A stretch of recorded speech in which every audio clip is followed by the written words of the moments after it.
आप सबों को यीशु के मीठे और पवित्र नाम में जय यीशु। मुंतज़िर कार्यक्रम जो कि आगमन का स्पेशल कार्यक्रम है, इसमें आप सबों का हार्दिक स्वागत करती हूँ।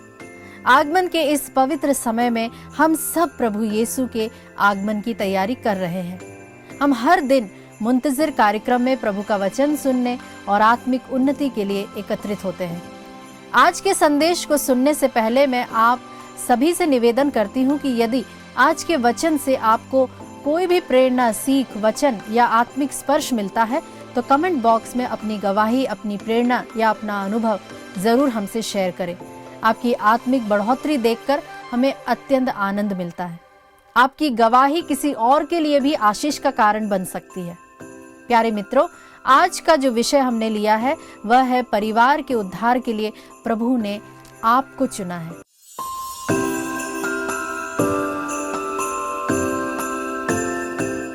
हम सभी विश्वास के अलग अलग स्तरों पर हैं। यहाँ तक कि आप में से कुछ ऐसे भी होंगे जो गैर क्रिस्तीय हैं, लेकिन परिवार के अन्य सदस्य शायद अभी तक यीशु को नहीं मानते, या कुछ ऐसे भी होंगे जो अभी तक विश्वास में नहीं आए हैं। आप में से कुछ ऐसे होंगे जो रो रो कर प्रार्थना करते हैं, उपवास करते हैं, तपस्या करते हैं और त्याग भी करते हैं। कई बार आपकी प्रार्थना सुनी जाने में देर लगती होगी। घर में विश्वास के विरोध के कारण आपको बहुत सारी कठिन परिस्थितियों, प्रतिक्रियाओं और रुकावटों का सामना करना पड़ता होगा। शायद आपको प्रार्थना करने तक नहीं दिया जाता होगा। यदि आप उनमें से हैं तो आज मैं आपके लिए बड़े ही आनंद का संदेश लेकर आई हूँ। एक बार जब पौलुस प्रचार कर रहा था तब उसका बहुत विरोध हुआ। इतना विरोध हुआ कि उसे बंदीगृह में डाल दिया गया। क्यों? क्योंकि एक लड़की जिसके अंदर दुष्ट आत्मा थी और जो भविष्य बताकर लोगों को भ्रमित करती थी, उसके मालिकों के लिए कमाई का साधन थी वो। जब पौलुस ने उस दुष्ट आत्मा को निकाल दिया तो उस लड़की के मालिक बहुत क्रोधित हो गए थे, क्योंकि उनका व्यवसाय बंद हो गया था। इसके कारण पौलुस को न केवल जेल में डाला गया बल्कि उसे दंडित भी किया गया। फिर हम देखते हैं कि पौलुस और सिलास को जेल में डाल दिया जाता है। जेल में आधी रात को दोनों प्रभु की आराधना और स्तुति करने लगते।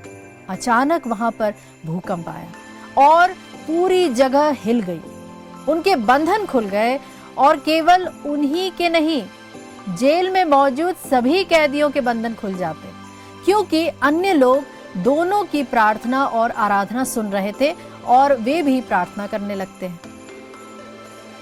मत्ती का सुसमाचार में प्रभु का वचन कहता है कि स्वर्ग का राज्य उस खमीर के समान है जिसे किसी स्त्री ने 3 पसेरी आटे में मिलाया और सारा आटा खमीर हो गया। इसी प्रकार जब हम आंसू बहाकर किसी आत्मा के लिए प्रार्थना करते हैं, अपने पापों का सच्चे दिल से पश्चाताप करते हैं, तो न केवल हम स्वयं उद्धार पाते हैं बल्कि जो हमारे साथ रहते हैं वे भी उद्धार का अनुभव करते हैं।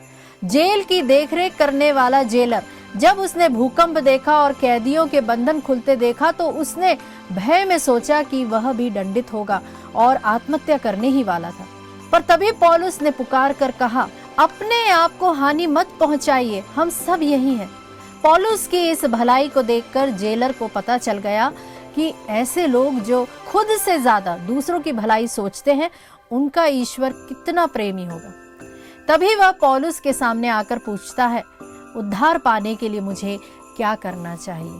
पौलुस ने उत्तर दिया, यदि तू यीशु पर विश्वास करेगा तो तू और तेरा घराना उद्धार पाएगा।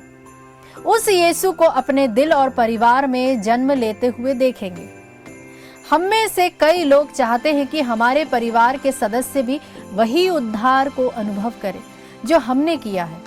हमारे पास प्रतिदिन ऐसे कई संदेश और कॉल आते हैं जहां लोग अपने आत्मिक उन्नति और परिवार के परिवर्तन के लिए प्रार्थना करवाते हैं। यदि हम चाहते हैं कि हमारा परिवार बचाया जाए तो वे तभी विश्वास में आएंगे जब हम स्वयं एक सच्ची गवाही भरा हुआ जीवन जिएंगे।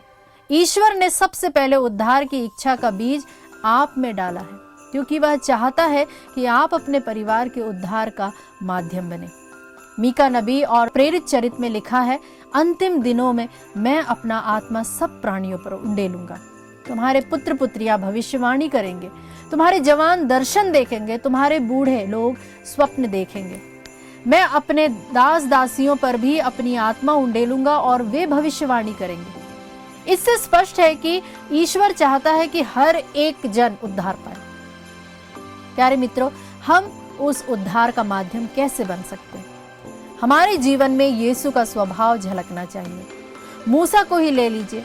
जब इजरायली लोगों ने सोने का बछड़ा बनाकर उसकी उपासना की और ईश्वर का क्रोध उन पर भड़क उठा, तब मूसा ने उनसे प्रेम रखते हुए प्रभु से कहा, यदि तू इन्हें क्षमा ना करे तो मेरा नाम भी जीवन की पुस्तक से मिटा दे। क्या हम इस आगमन काल में अपने परिवार के लिए ऐसे खड़े हो सकते हैं? रोने या दोष ढूंढने के बजाय उनकी ओर से प्रभु से हम पश्चाताप कर सकते हैं। प्रभु ऐसे भाईचारे के प्रेम को अवश्य प्रतिफल प्रदान करेगा।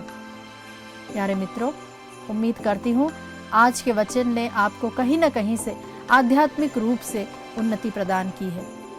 आज के आगमन प्रतीकात्मक चिन्ह के तौर पे हम लेंगे स्वर्गदूत, जो कि शांति और आनंद का समाचार लाने वाले माध्यम बनते हैं। प्रभु का वचन सन लूकस का सुसमाचार अध्याय 2 पद संख्या 13 और 14 में कहता है, एकाएक उस स्वर्गदूत के साथ स्वर्गीय सेना का विशाल समूह दिखाई दिया, जो यह कहते हुए ईश्वर की स्तुति करता था, सर्वोच्च स्वर्ग में ईश्वर की महिमा प्रकट हो और पृथ्वी पर उसके कृपा पात्रों को शांति मिले। मेरे प्यारे भाई और बहनों, आशा करती हूँ आज का संदेश आपके लिए आशीष का कारण बना होगा। आपका दिन प्रभु के प्रेम, दया, आनंद और शांति का प्रतीक बने। यदि आज के वचन से आपको कोई भी सीख, प्रेरणा, गवाही या आत्मिक स्पर्श मिलता है तो कृपया कमेंट बॉक्स में अवश्य लिखें। आपकी आत्मिक उन्नति देखकर हमें अत्यंत हर्ष होगा। आशा करती हूँ कि आज का संदेश आपके लिए आशीष का कारण बना होगा। आपका दिन प्रभु के प्रेम, दया और आनंद का प्रतीक बने।